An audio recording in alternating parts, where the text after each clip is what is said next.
unless a script actually specifically says that, a black person goes to work or a black woman goes to work, people just assume that it's a white person going to work. People have just a default in their mind. Shakespeare is for everyone, and if we mean that, we really have to demonstrate it.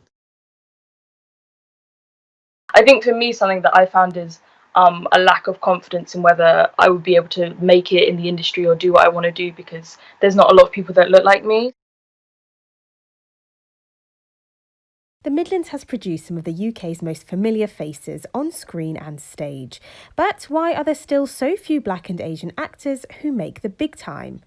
Selene Henry and actor David Harewood have been calling for more black actors in leading roles in film and television, but how easy is it to get in if you're black or Asian? Addie Bundy moved to London to pursue her acting dreams after being part of the Actors Workshop Nottingham.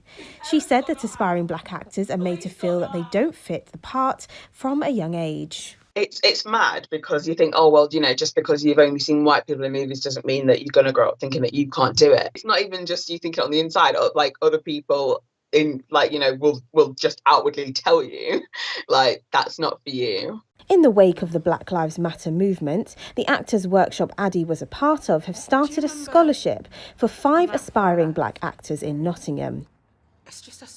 With training a big expense for many aspiring actors, the workshop wants to remove any financial barriers. It's certainly no secret in the arts and in the film, TV, theatre, performing arts industry that black people are, incredibly misrepresented. So what we wanted to do was try to make actor training as accessible as possible, take away that financial barrier, and give people every opportunity to get involved. But what if it's more than just an accessibility issue as to why black actors aren't getting the parts? People in the industry are getting scripts and things unless a script actually specifically says that, a black person goes to work or a black woman goes to work. People just assume that it's a white person going to work. People have just a default in their mind.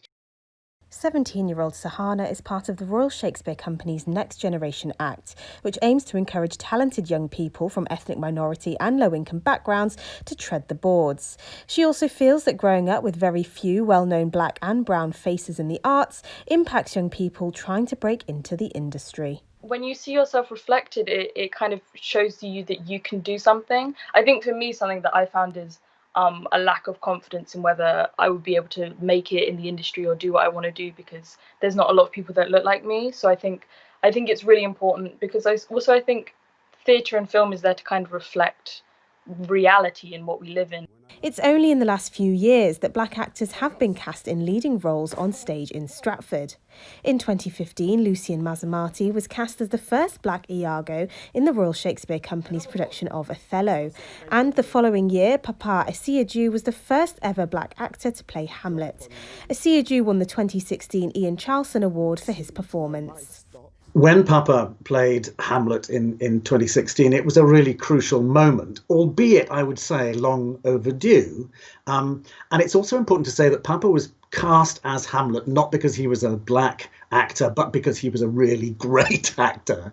And that's got to be important too. Shakespeare is for everyone. And if we mean that, we really have to demonstrate it. At Birmingham City University, they've set up the Sir Lenny Henry Centre for Media Diversity. People and the experiences and the places in this country. It's really important for media organisations across the board to listen, to try and understand, and to try and effect lasting change, because now is the time, now more than ever before, is a time to change our media and our arts organisations for the better.